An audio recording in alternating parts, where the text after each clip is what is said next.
لازم تبعد عن اتنين في حياتك، اللي انت بتحاول تخليه يعمل حاجة واللي متهور ان هو يعمل حاجة. افهمك يعني إيه؟ الاول اللي هو اللي انت بتحاول تخليه يعمل حاجة عشان هو صاحبك وانت بتحبه، هتلاقيه على طول بيرد عليك بسلبيات جامدة جدا، ان ما ينفعش، مش هيحصل، ناس كتير عملت، ناس كتير فشلت.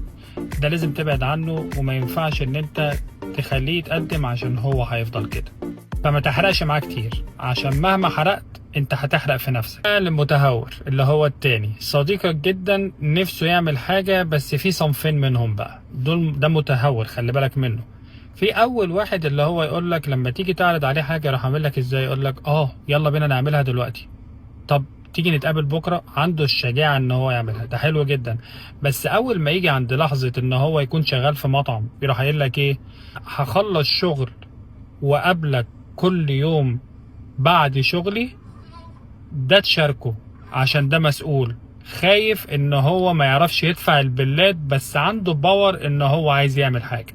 الجزء التاني منه بقى ده ما ينفعش تشاركه خالص، عشان ده اول حاجة هيقولها لك ايدي على كتفك، يلا بينا نعمل مع بعض، يا عم انا من بكرة سايب الشغل.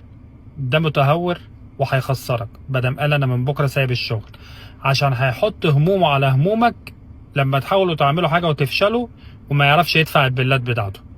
خليك مع اللي بيقولك انا كل يوم بعد شغلي هقعد معاك، ما تروحش للي يقولك انا هسيب الشغل من دلوقتي وايدي على كتفك ويلا بينا.